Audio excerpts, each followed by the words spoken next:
thank you so much for coming to today's training. Today we're doing a review of HCDE policies and procedures. We always get lots of questions from staff. Questions like, where do we find HCDE policies? Or I didn't know a policy existed. Or once we direct them to the website where the policies are located, people have questions about how to search for policies. And so today we're going to cover some of that. For some of you, it's going to be kind of repeat the stuff you already know. But we do want to cover some policy changes that have occurred over the past couple of years that people are still not aware of. And then we wanted to help those people that don't access policies very often, so that they're able to navigate and locate policies, specific policies that they may have questions on or they may not know even exist. So Dr. Linda Petrie, she's one of our assistant superintendents. She's responsible for coordinating policies, the policy development, and policy updates. So we're going to start with Linda, and she'll kind of walk us through the process of how new policies are developed, how policies are revised, when and how policies are eliminated, and the process from recommendations all the way through board approval. So I'll turn the floor over now to Dr. Linda Petrie. Good morning. Good morning. And where did all of you come from? I was so relaxed this morning. I said, oh, there are just 25 people. No big deal. And all of a sudden, my blood pressure just went, there's a bunch of people. I hope you will enjoy this as much as possible. Please laughing because it's hard to make it enjoyable. Although the board members say their favorite policy, their favorite committee, they have several, is the policy committee because we have so much fun. I swear to you, they have said that for 10 years, and I don't know why they did it. But I enjoy it too. Okay, I want you to look at the handout. And, you know, I'm just dying to use these little pointers, but I know you can't read any of this, but I may use the pointer anyway. Okay, this is the process that HCDE uses for updating policies. So you have request. And we usually have two kinds. They are inside HCDE or outside HCDE. Okay, the ones, let's look at the outside, the blue box. Let me point to the blue box. Usually we get those from TASB, and TASB is the Texas Association of School Boards. Now, you think, the Texas Association of School Boards. Actually, the policy belongs to the school board. It's not it's for us to follow, but it is for the board to create and pass and so on. So it belongs to the board.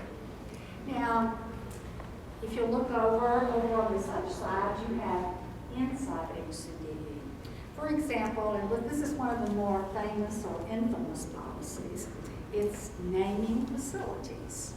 There became a need, now one board member wanted to name the main building, and there was no policy on it. So a policy was written after the fact. So we do get requests inside. For example, if something occurs in business or in personnel, they might request a change. If you think there's a problem, now don't come to me only because I don't write any policies. I just coordinate it. If you think there's something that's really not good in human resources or business services, talk with them about it because it does initiate things. Okay, now, when you get down to, this is where I am, and all I do is organize it. I involve the appropriate personnel, and the drafting and the developing of it is mostly done by the staff person, Natasha, in personnel's case, and the attorney. Rarely do I write policy, rarely does Dr. Sawyer write policy. And Dr. Sawyer edits everything. He approves everything that we take to the policy committee. but it's written by the experts. And probably many of you in this room have been asked to work on policy. Okay, the next thing that we do is I schedule a policy meeting with the board chair. In this case, the board chair is the board president. So I talk with her and we get the policy meeting scheduled. Mr. Morris is also on that policy. And depending upon the emotional nature of the policy, we might have a room, not a room full of people, but the superintendent's conference room, lots of people may show up. But for example, last week, we had a policy meeting. We had 2 board members, and we had a member of the public, Ms. Vera, who seldom misses a meeting. And some of you know who Ms. Vera is, and some of you don't. Okay, then when the board finishes, and in this case, the board met right here, the board committee met. And in this case, they said, no, we're not going to do anything. So this was a meeting that was held last week. So it was just, the issue was discarded. But more often than not, a policy goes to the board. When it goes to the board, there is a first reading at one meeting, then there is a second reading, and then we send the final to task. Now, I want to caution you about copying policy and religiously living by what you copied. Policy changes more frequently than you might think because the legal portion changes.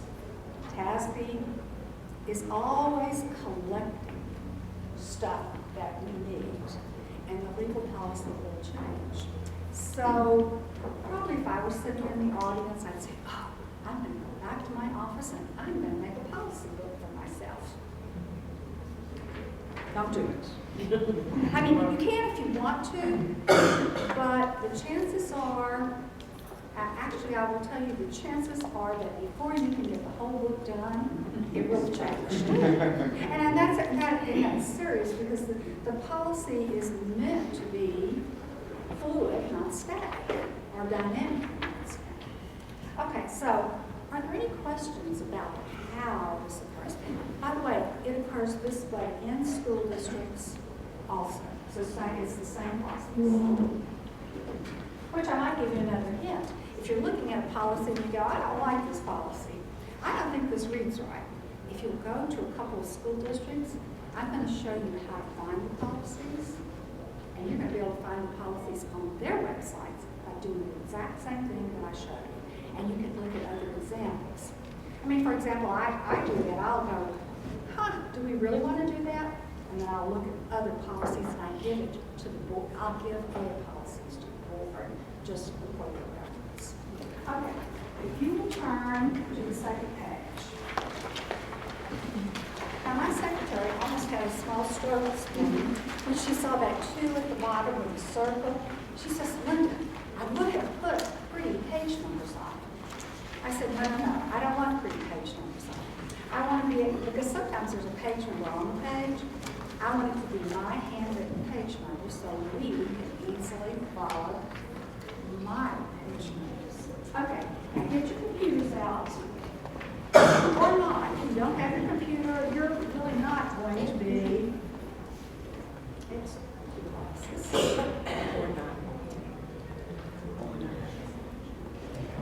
You're really not going to have your computer. But if you do have it, let's start practicing. Okay, on page 2, I love using stars. So ordinarily they're in order. So for example, I'm going, and you may want to go to About Us. Now remember, I told you that this belongs to the board. Now if you went to HISD's website, it would be exact. Well, their website looks differently, but you will go to your board of trustees. So go down to your board of trustees, and then go on over to board policy. We're going to go down first to the introduction of policy. So you see where my cursor is? Go ahead and click on Introduction to Policy. Now, actually, I just want you to know where to go. What I really want you to do at the end of the day is look at page 4 of your handout, because I want to point out some things to you. Look at star 1. There are legally referenced policies. Those are the laws. Those are the things that we have to follow. But I'm going to tell you, it's only in most cases. If you will look down where star 2 is, it doesn't include just education law. It includes, that is not time for this to go down.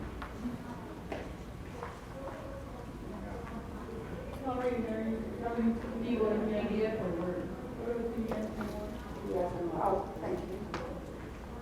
I've only practiced this a dozen times. Okay. Look at star 2, and I'm going to just let you read that. We have policy from all sorts of sources. And that's a piece that you need to know. And now you can scroll down if you want to use your computer, but I will tell you it's still better to use the handout. Let's turn to page 5.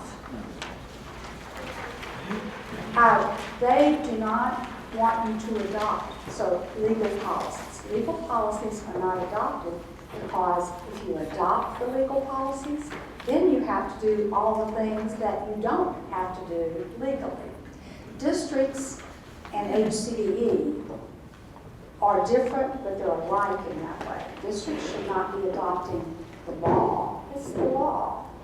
Doesn't matter if the board adopts it or not. And you have to follow the law regardless. But if it doesn't apply to you, you don't have to follow it. So they don't adopt it. Now there are local policies. And the local policies have local around them. And those are the ones that HCDE has added to these policies. And there are, the local policies, generally speaking, are the things you want on a daily basis, but I wouldn't tell you that's the only thing you should look at. Okay, go down to star 3. Okay, let's go ahead and you're going to shut introduction now and just close your current tab. And we're going to, do you see where it says go to policy code? We're going to practice our very first thing. So put in BBB and hit go. Now I'm taking you here because in BBB you have an exhibit. The exhibit is not something the board passes. It is something that you can use when needed. For example, Carla, this is something that Carla came to with Dr. Sawyer, the board president. And the exhibit is when someone is sworn in, that's what you say. Now, what's interesting is it tells you, if you think, well, can't you just say anything that says you're sworn in? Well, no, this is in the Constitution. You can't just say anything. So there's the officer's statement and then the oath of office. And you know what it is. But it's not anything the board has passed, it's a resource. For example, some of you directors, you might want to put the resources that you're using occasionally in policy. Because if they're there, you could ask someone to refer to them. Now, we don't want to fill up the exhibits with all the forms we have, but there are certain things you might want to put there. Okay, we are going to close that out, and we're going to close current tab, and we're to go back to where we were. Now we're going to turn to page 6. And in actuality, go ahead and open BBB Legal again. Well, we didn't have that open. Okay. Scroll all the way to the bottom. Okay, down here it says date issued, BBB Legal HCDE.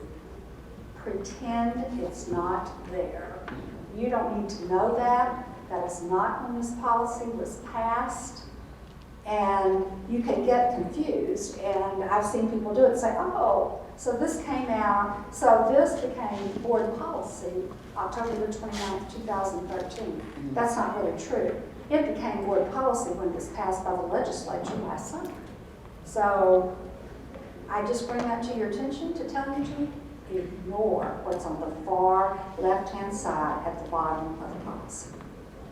Okay, let's go on back up. Scroll all the way back up. Now, slowly scroll down because what I want you to look for, and you won't get to it until you're on the second page. Do you see where it says Section 1, Chapter 17 for County Governing Board? If you look in HISD's policies, Deer Park's policies, or anybody else's, that's not going to be there. There are only 2 entities that really operate on Chapter 17 and 18. Of course, one of them is us. Who's the other one? That's right, Dallas County. So in terms of the composition, this is what we follow. For example, let's see. I'm going to show you this later, but I'm going to say it now anyway. On school boards, they're elected for 2-year terms, and ours are elected for 6-year terms. And you can see that right there for 6-year terms. Ours are elected from the county at large, and 1 from each commissioner's precinct. And that is very different than a school district. So we have embedded our law into this. TASB did it for us, but essentially, we told them to do it. Okay. Now scroll on down, and you're going to start to see education code right here. So that's a law, and that's what governs that. Let's scroll down until we find something other than education code. Aha. Election code. So if you really wanted to read, they don't put everything that's in that code there. They put what you need. But if you wanted to find everything, you could go to the election code. You can look that up. You can search on Google or whatever you want to search on. Okay, I'm on page 7, and I'm down at the bottom of the page. TASB periodically issues the policy reference manual updates. That's how we know they've updated something. And they've then changed the policy, the legal policy. And while I know that, they don't send a list that I could just email out. They just say, are you ready for us to put the legal policies? And it's in the policy reference manual. It's fairly cumbersome, so it just goes in. Okay, turn to page 8. On star 1, it's something I've already told you. The board can initiate policy, you can initiate policy, or TASB can initiate policy. Okay, we'll turn to page 9. We want to close out of this page, so we're going to close the page. We're going to just close the current tab, and we go back over here. Now, I want you to look at star 1 and star 2. Browse sections.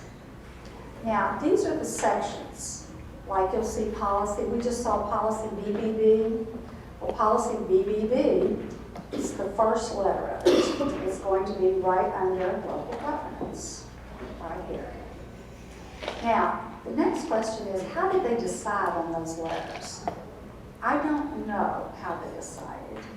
There's no rhyme or reason to why those are the letters. You just have to accept that if you have an instructional policy, it's going to be an E policy. So just accept that on faith, like I do. Okay, now, one of my favorite parts is this topic index. If I go in here and I am looking for something and I don't know where it is, the topic index is great. And I'm going to show you in a minute how you use the topic index. It's just like you used to do in high school when you go to the back of the book. For those of you who are old enough, you go to the back of the book and you go down the index. Well, this is just the electronic version of the index. Okay, let's turn to page 10. We are going to practice some of the ways of doing this. Okay. And you can see, I'm going to put in naming facilities. So go ahead, if you have a computer, and type in naming facilities.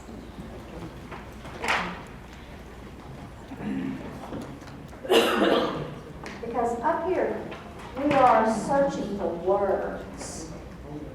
Because I don't know where naming facilities is. Now I do, because I've been over this. But if I don't know, I try that first. And you see how there's a little pink versus a little blue? Well, you go over and you read the summary, naming facilities, blah, blah, blah, blah, blah. Bingo. You've probably found what you need. So you just click on it. And in this case, you can see there's no legal policy. HCDE can, or any school district can name anything it wants, as long as it's legal and not offensive, of course. So this is our policy about naming facilities. So that was very easy. I just went in naming facilities, put it in, and found it. Okay. Page 11 shows you where I found a little pink thing. And page 12 is CWA. Okay, and CW Local, I actually printed it for you on page 13. I always go into the PDF. So you click on your PDF, and it gives you the policy, and you can print it if you want from right there. Now, I want you to go to the end of this policy where I am, where you see these numbers. As we go through policy, we're telling you now when was the original adoption and when has it been revised. On some of our policies, for example, BBB, if you went back to BBB, we haven't made any changes, so we haven't added that portion in. So this does give you some sense of, for example, I would tell you, it must have been in about 2005 that they named the building. Or possibly 07. That may have been the original adoption, and this may have been where they refined it so that it couldn't be named after a person. Okay, keep turning your pages. Are you timing me, Natasha? Okay. How much longer do I have? Because I can get fast or slow. Okay, I better move fast. Okay, go ahead and close this page out. Close the current tab. Okay, now, I'm going to pretend I'm Natasha Truitt for a moment. And I need to double check the grievance procedures. Natasha Truitt knows off the top of her head what that policy is. She doesn't have to look it up. She's not lost. So you just type in D, G, B, A. And it takes her right there. And then I'm going to open local. But I've included a portion of it for you to see on pages 16, 17, 18, 19. I guess I love to kill trees. Sorry about that, guys. So that's how Natasha would go looking for the latest. Not that she wouldn't know the latest off the top of her head, but just if she wanted to be sure. Nothing had happened when she wasn't watching. Okay, go ahead and close this out. Close current tab. Okay, we are going to skip page 22 because this is sort of a repeat. Okay. Now,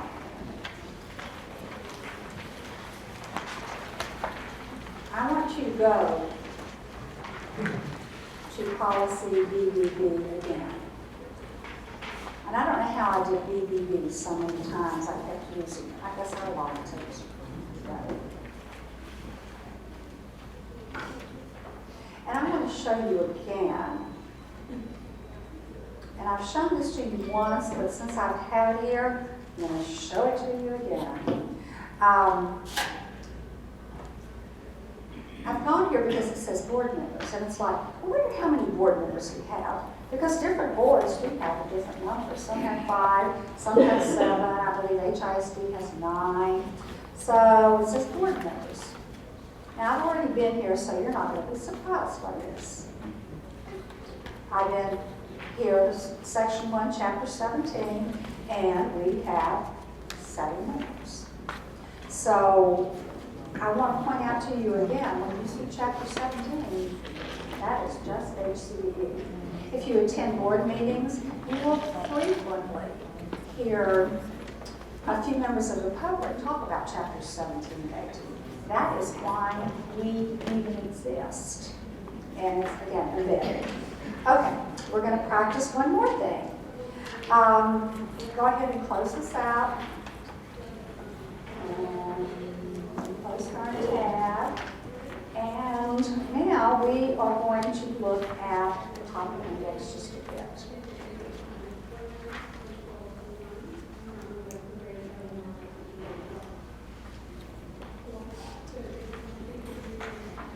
Again, let me draw your attention because I do it here. This local governance. This is not a bad place to look for something. For example, if you wanted, and this is not in here. So you just look at the screen. Or you can click on personnel if you like.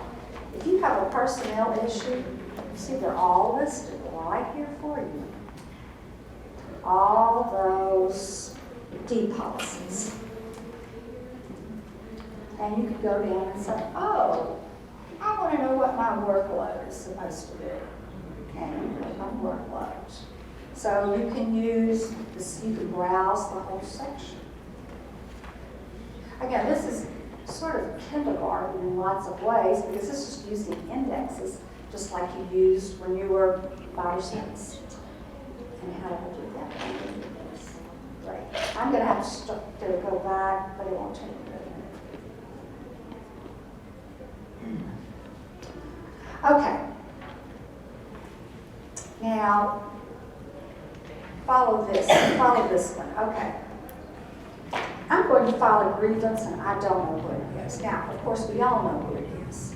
But we're going to go down, and we're going to go to the topic index and go click on grievance. So you click on G. Okay, you go down, and you see if there's a grievance here. And lo and behold, it says grievance procedures, see complaints, grievances. Oh, you go, darn.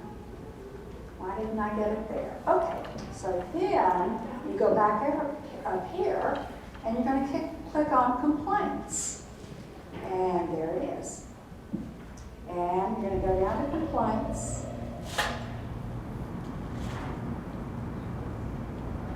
And you're going to look at complaints.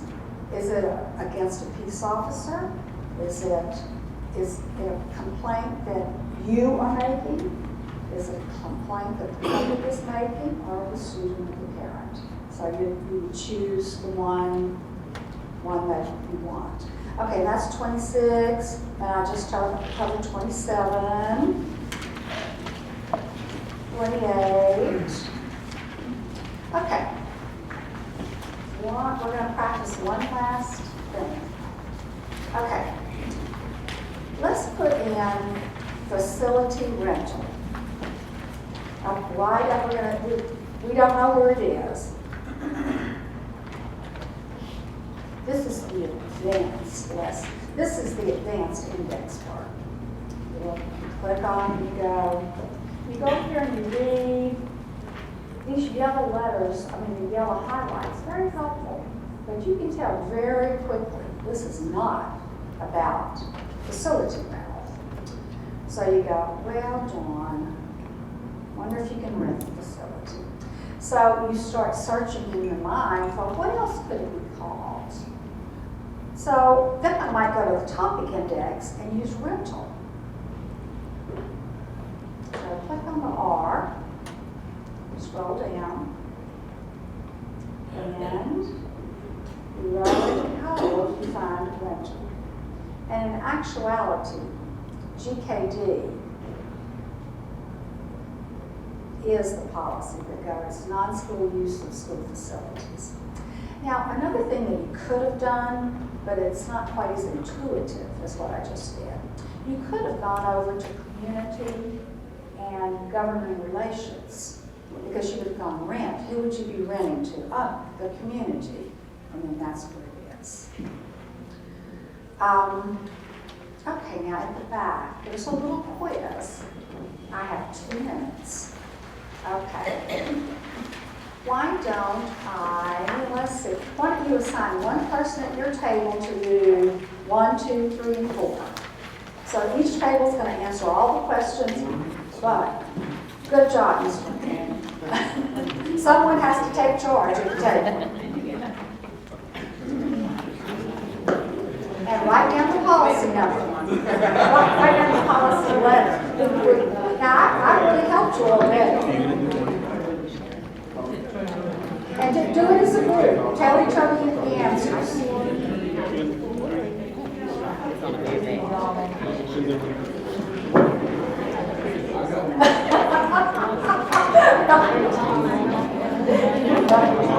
Yes, the first answer is another Natasha. Yes, she has that answer.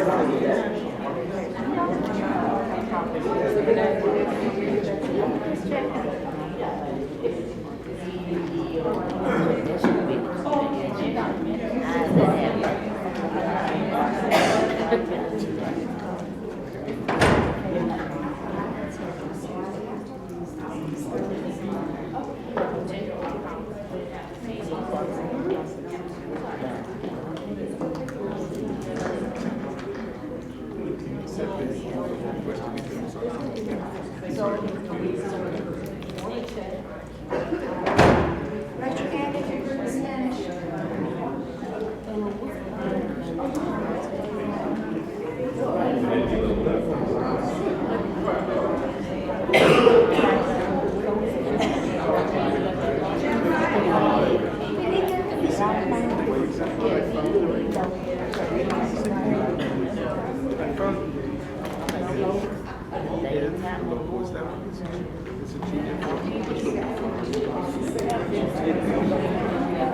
That's fine.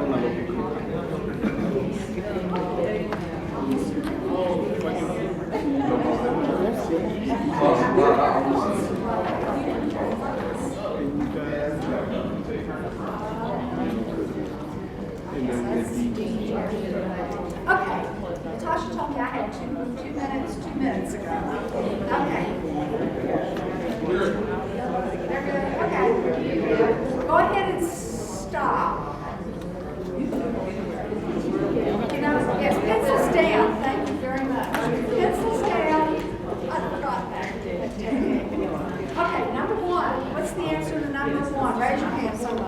He's the gifted child today. Mr. Quinn? It's DED, and it's actually in DED local. It's not in the legal. Okay. The date and time of board meeting, not the gifted children. Miss Cars. Miss Carter. Miss Carter. That's right. And you could use legal on that, okay? Now, the policy for the annual budget. Somebody raise their hand. Okay, well, the second we have to take CE. That's right. CE, legal and local. And how can a member of the public, should file an official complaint? Martine. Yes, there were some others that you could have used, but the best was Jeff. Okay, if you have any questions, contact me. If there were questions that I can answer in just a couple of sentences, I'd love to be able to do that, but I've got to save your time. So anybody have any more questions? Good. So I was either really good or so confused that they could ask a question. Thank you very much.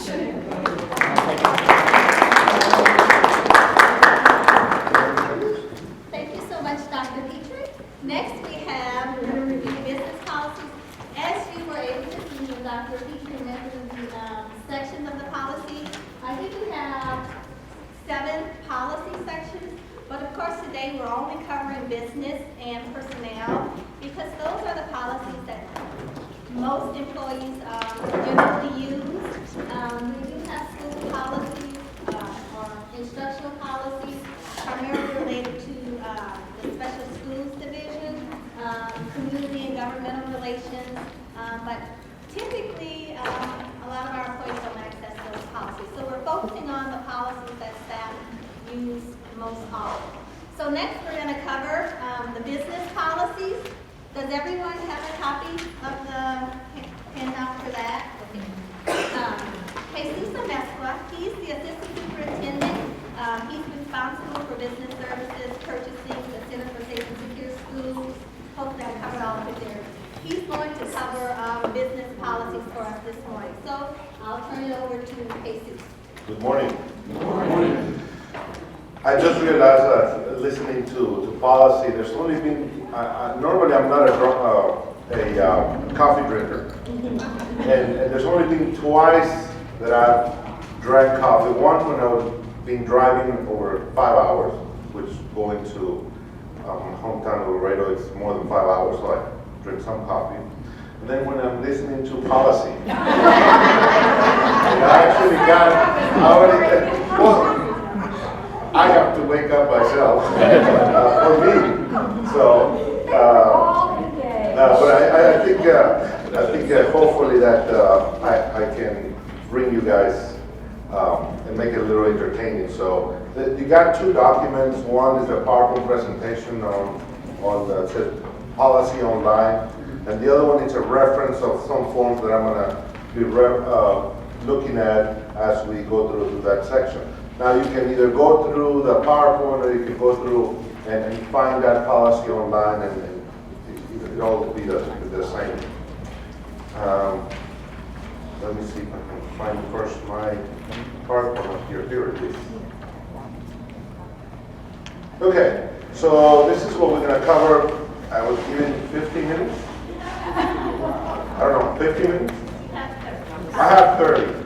Okay, I got 61 slides, and I don't think I'm going to take a minute per slide. So trust me, it won't be a minute per slide. So we're going to talk a little bit about what Dr. Petrie already talked about. So I'm not going to go over that too much. Options to seek, and kind of create a little bit of an acronym for you. I can, and then stop me for questions. Just if I'm saying something that is a little foreign to you and you need a little more further explanation, I have a tendency of doing that. So stop. Let's just talk about what your question is. On the options to seek, and this is something that I think, just as a recommendation to you, when you're looking to do an initial search, we start looking at what we want to look on the web or on the system or on the online. We kind of start looking ourselves and we know what we're looking for. Sometimes what we're looking for is not really what we really should be looking for. So call for help.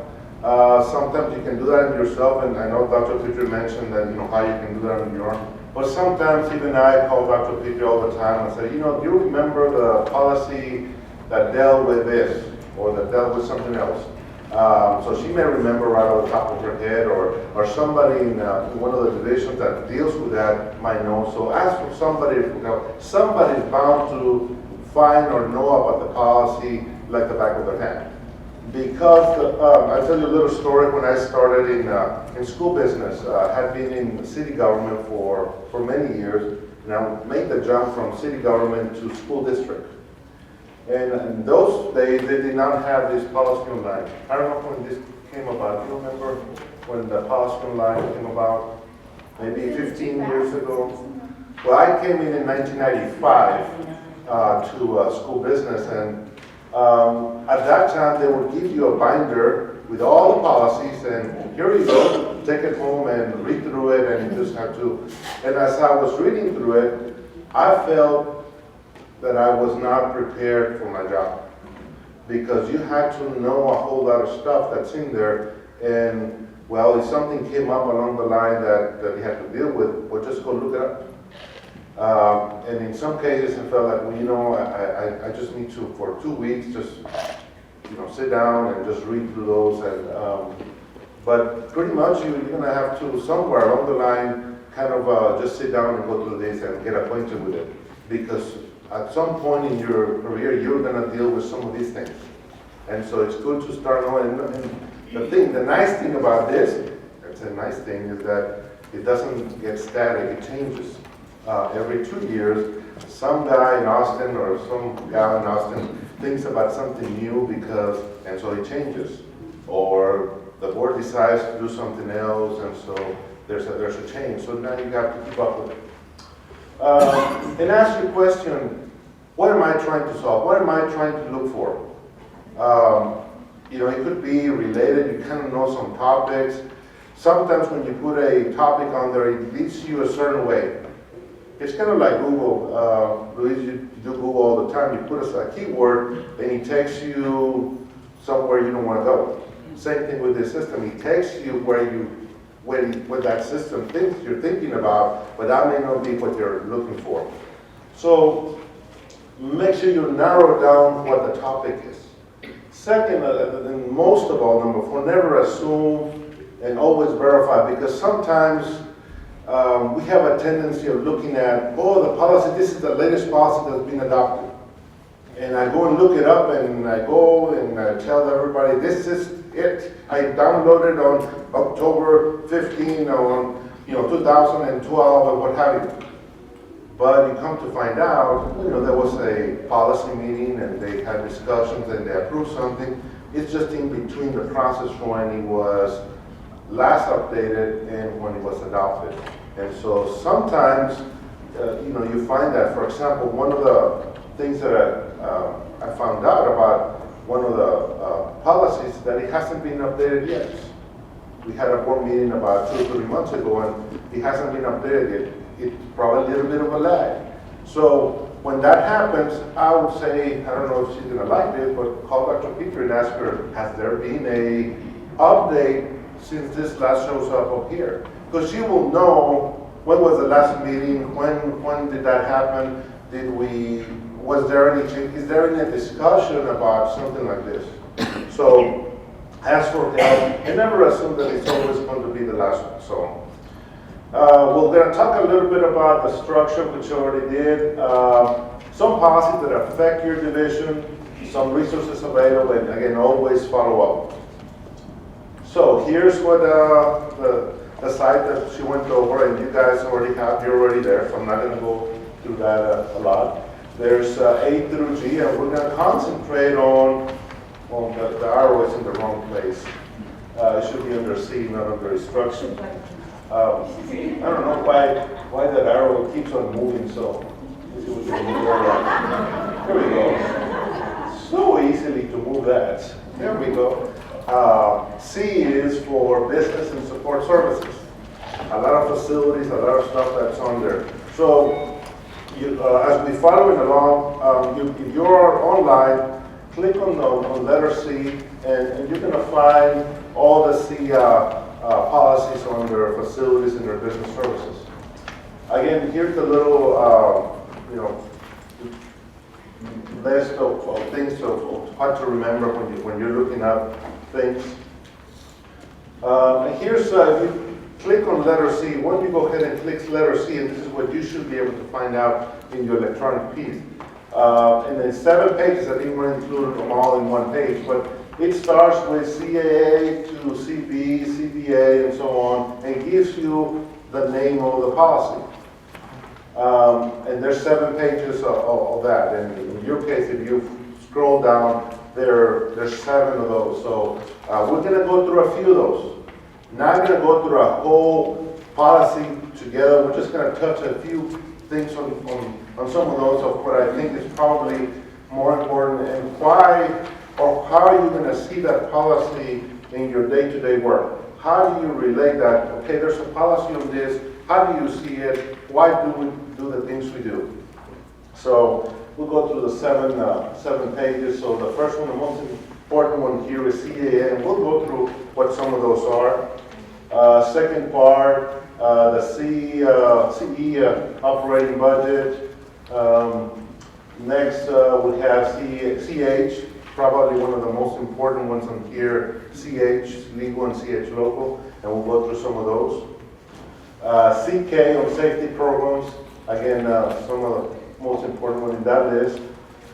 Buildings, transportation, and food service. Now, HCDE is not a traditional school district, so you're going to find some policies here that deal with transportation or that deal with food service that we don't have. So just know that, because you're going to start thinking, well, we're supposed to do this and that, and some of those don't apply because we don't have a transportation department. We don't have a food service department. We do have a facility, and so some of those will apply to that group.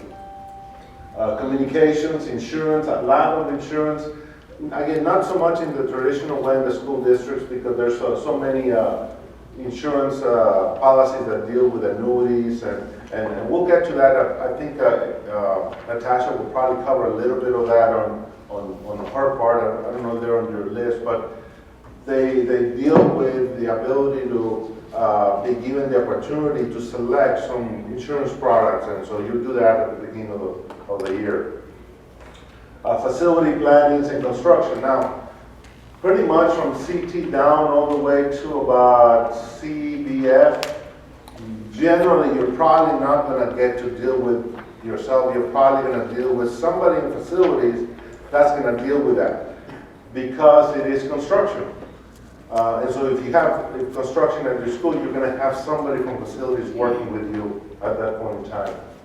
So what do you need to know in the policies? You need to know pretty much everything that there is to know there.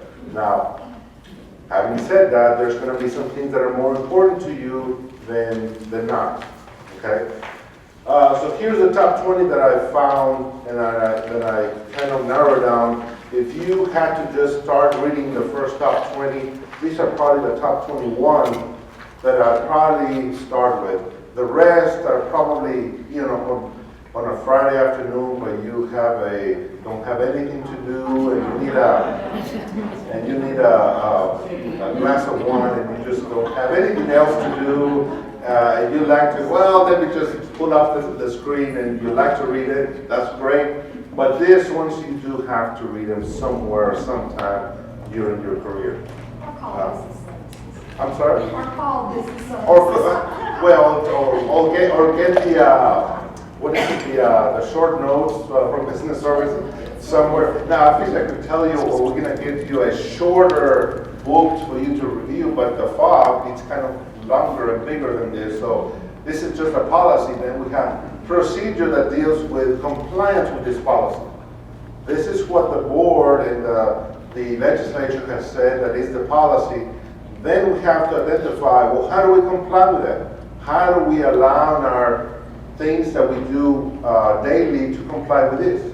So these are the top 21 things, and notice the very first one. Which is the very first one? Fraud. So important one. And I hope all of you have gone through the risk assessment process. Some of you have. Raise up your hand if you have already gone through that. And that's the very first policy that you're going to get to encounter that. And so let me go through a few of these.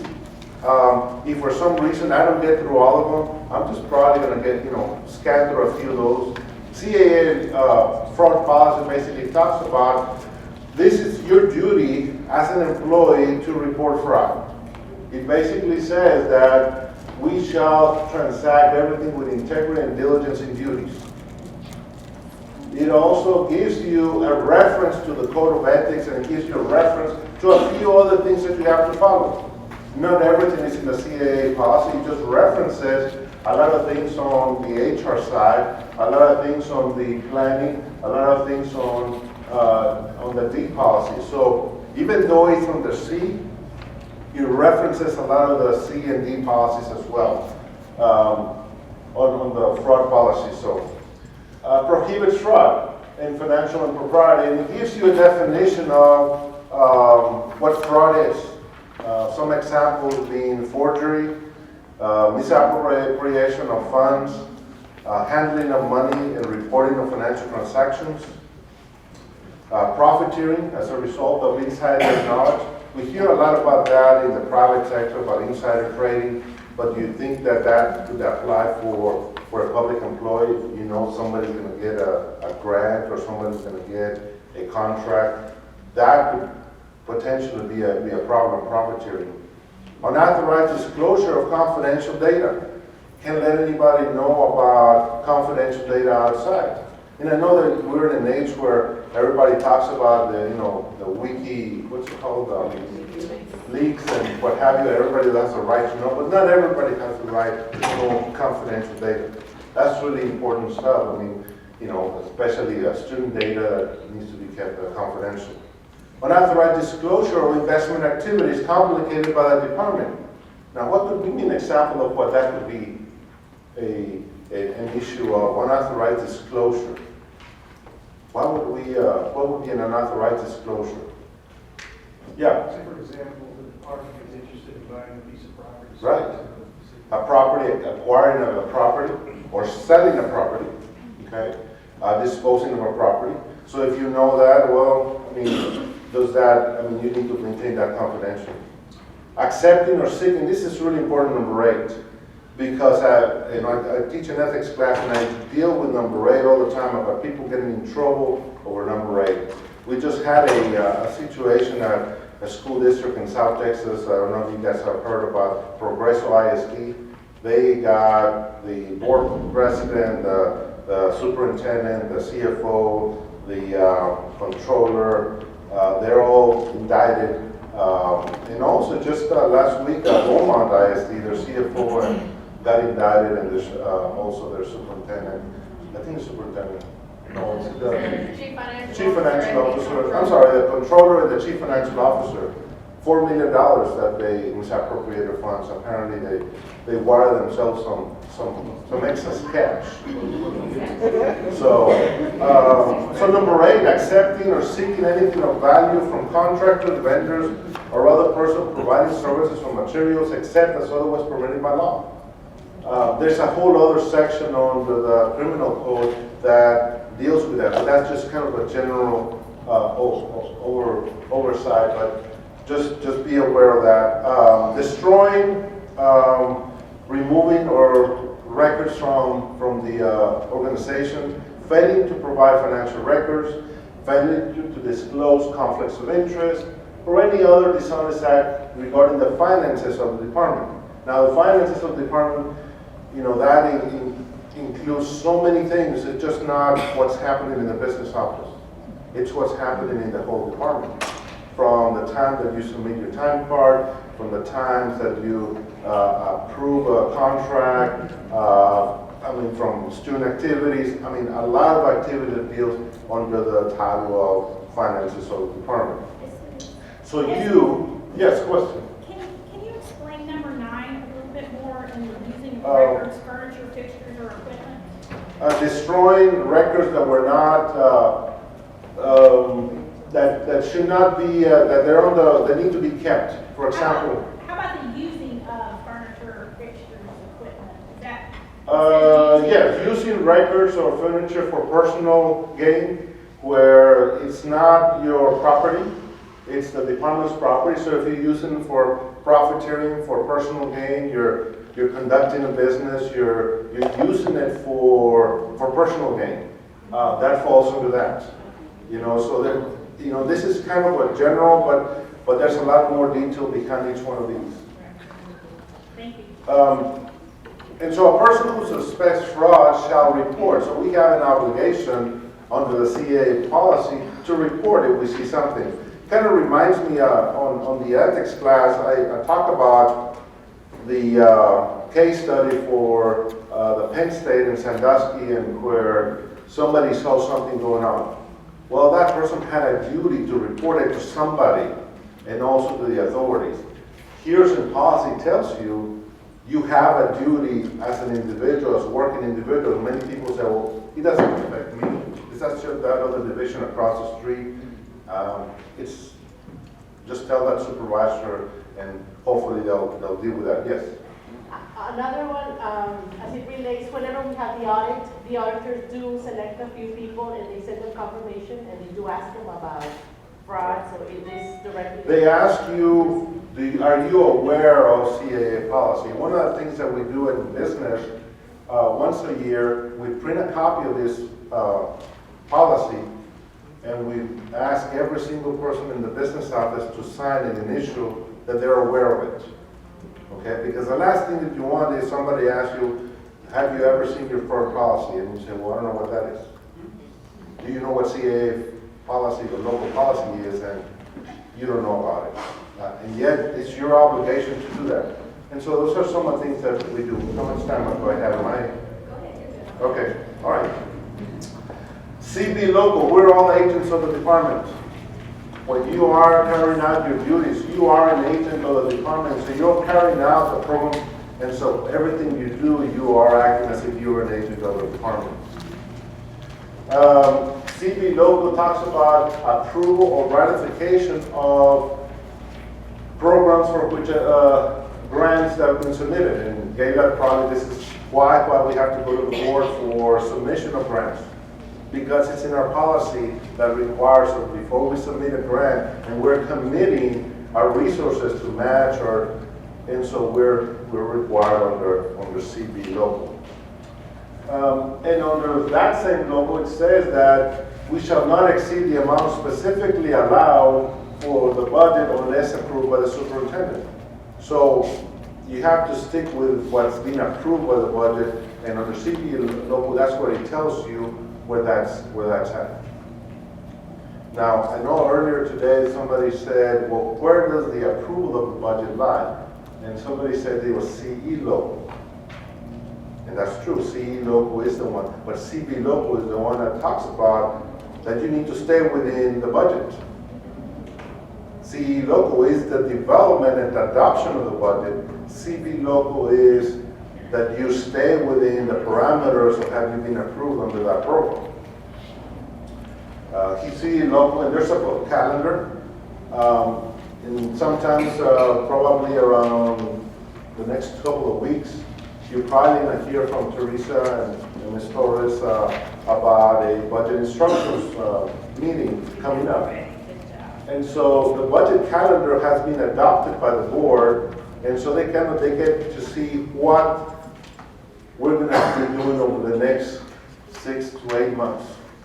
So now, in the past, the board members have not been that involved to the extent of, well, they'll have a meeting here or what have you. I mean, they generally approve the overall parameters, and so but at the point of time of approval, then they'll get to start talking about workshops and public hearings and so on. But the development of it is the whole process that it's almost a 12-month cycle.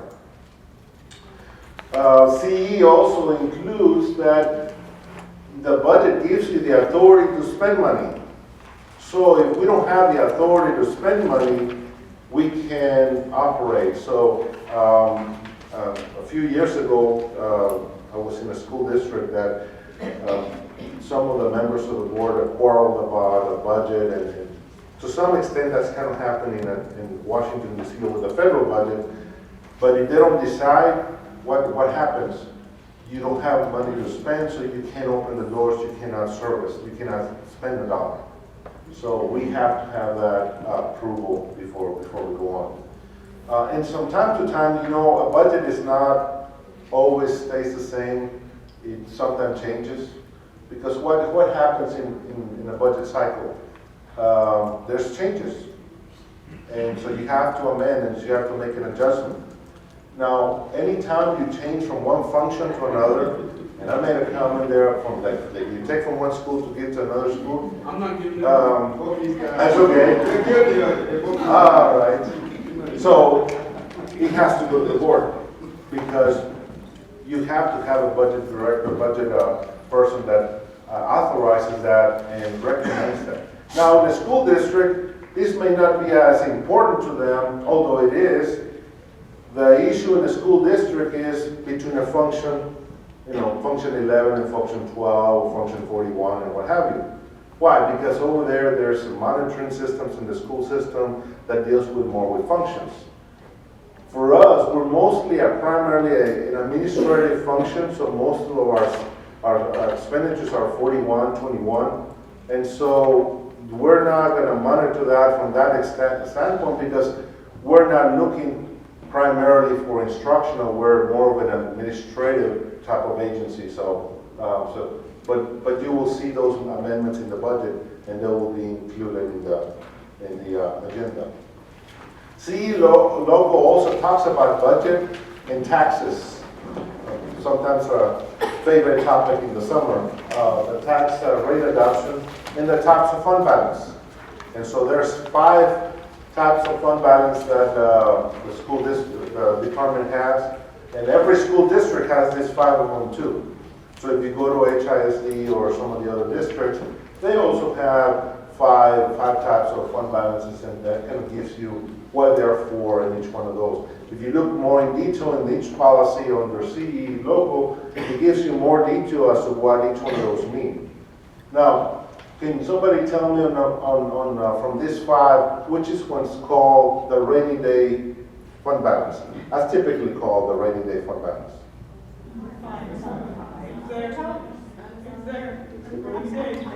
There. No, that's not. I was hoping to see somebody was actually reading. So, yes, unassigned fund balance. It used to be called unreserved. Okay, maybe a few months ago. Well, now it's the unassigned fund balance. So that's the one that kind of, we have no commitment from.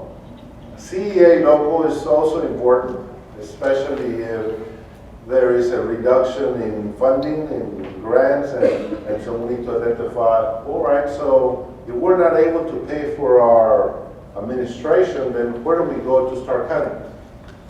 So you have to have an financial exigency policy to be able to implement, and that's where then HR comes into place and start talking about that. And this is just the piece that sets the motion the ability to start reductions. CFP also talks about inventories, that you have to have inventories, and what is the threshold for capitalization of the grants? What is the amount that you have to identify as a fixed asset if you buy 5,000? But it also says that if you have things that are $1,000 or more, then you need to keep track of those. Things like computers, right? That may cost $1,000 or more. You need to keep track of those. Your executive desk, $1,000 or more. Your executive chair, $1,000 more. I don't know what they are. CFC is the one that says we have to have our audit done once a year. By board policy, you have to have it then submitted to the agencies that fund us. And so we usually present it in January. We have to have, let's say, September, October, November, December, 5 months after the end of the fiscal year. So this January, we'll take the audit to the board for approval. Student activity, especially schools, CFB, it says that the principal, the sponsor, shall be responsible for the administration of student activity funds in accordance to the fast track. What is the fast track? Can somebody here tell me what a fast track is? Financial accountability system report guide. And what does it do? It tells you how to classify and spend your money. Yes, it tells you, it's a laundry list, kind of like a menu of what you can and cannot do. For those of you that have been in education for many moons, this used to be called Bulletin 679. And then it became, now, how many times has it been updated? What version are we in right now? 14. We're on 15. We're on version 15. And about once a year it gets updated. It is online. It used to be a binder, and then it got to a CD, and then they put it online. And so now they make changes about once a year, and they're due for an update. There's been some changes on the Circular A87 and A133, so those are going to be updated pretty soon. Continuing with student activity, you can only use those funds for the things that the students tell you what they want to benefit the students. It's very clear. Only for purposes authorized by the organization and approval of the sponsor. This is not our money. This is the students' money. Okay, so we're in a fiduciary capacity there. CFE talks about how do we pay ourselves. You know, why do we have the 15th and the last day of the month? Well, because it's in policy. Sometimes employees tell me, well, why can't we get paid differently? Well, here's our policy. This is why we get paid, you know, the way we get paid. Procedures on deductions. Usually at the very beginning of the year, HR sends out a schedule that tells you you have a window to make certain decisions about your health insurance, about your salary reduction, dealing with you know, dental, voluntary products, and so this is where it comes from. Okay, I'll hurry up. I'll hurry up. Wait, a little more coffee. Okay, thank you.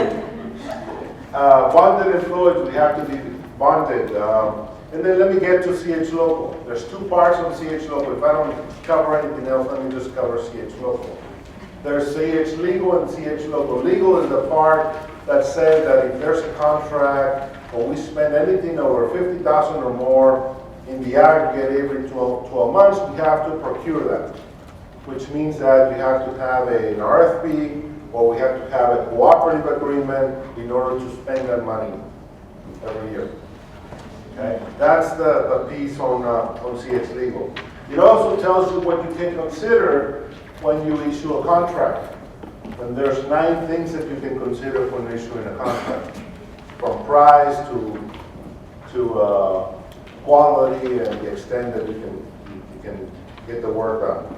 It also tells you that professional services are exempt from this CH Legal, and they fall under Chapter 2254 of the Education Code, the Government Code, I'm sorry.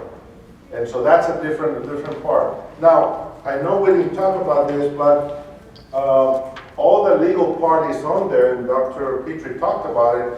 I kind of also like my law bulletin, so I tab it on things that I want to remember right away, and then I follow it up with an electronic piece. It's just a nice way to find education code, the government code, the local government code, the tax code, they're all put together in the same place. CH Legal also talks about sole source, and what can be a sole source. That we can have an interlocal agreement, and some of the things on the interlocal agreement, and so that's under the CH Legal. And he talks about the cooperative, and you have heard in some of the board meetings that, oh, the cooperative is not legal, it cannot happen. He uses a section that specifically talks about the cooperative being a duly authorized way of procuring things in the local government. CH Local, this is the most recently newly approved section that's already starting to affect you now. If you have any single budget purchases of goods that cost $50,000 or more, they'll require board approval. And so in the past, it used to say cumulative. Now it says single budget purchase. Now we still have to submit information to the board of trustees, so that still remains the same. I'm going to go quickly over the next few. Vendor relations talks about the CIQ. Before you enter into a contract, you have to ask for a conflict of interest form. It also says, when do we pay our vendors? Usually within the 31st day. But because we only have one board meeting a month, we have up to 45 days to pay our vendors. So if a vendor gets real aggressive on you, you know what?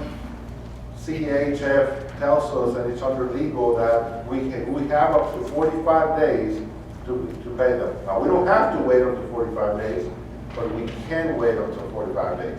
Is that in our contract with the vendors? Yes, it's in there under the cooperative, the standard conditions. And so they know that, and this is in law. Now, if you pay on the 46th day, what's going to happen? What's that? Well, you have to start paying interest.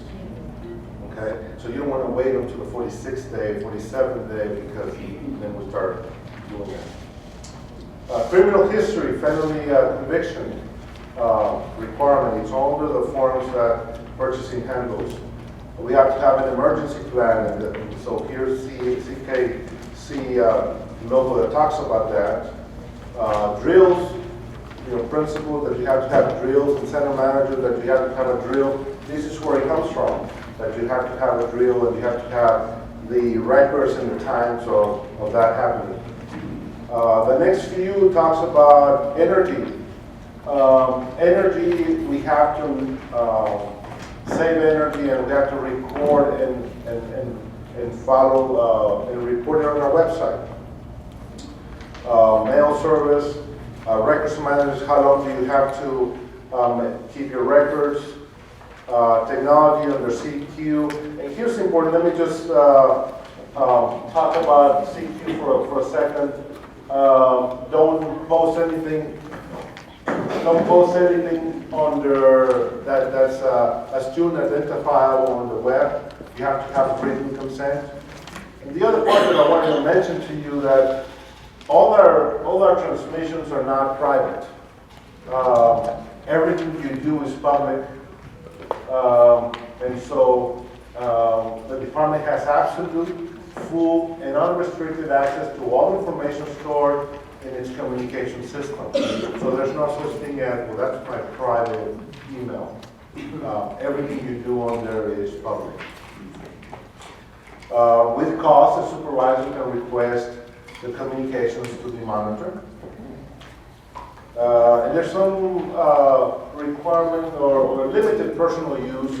And so here are a few things that, again, if you send an email to your family members, it's okay. I mean, it's limited, but don't make that a burden. Like send all kinds of songs and stuff that is going to put a burden on the system. Here's the next two slides are things that we have to have posted on our website. I'm not going to go through each one of those, but they need to be posted. Then we talk about insurance and CR, and any questions. I'll try to rush a little bit.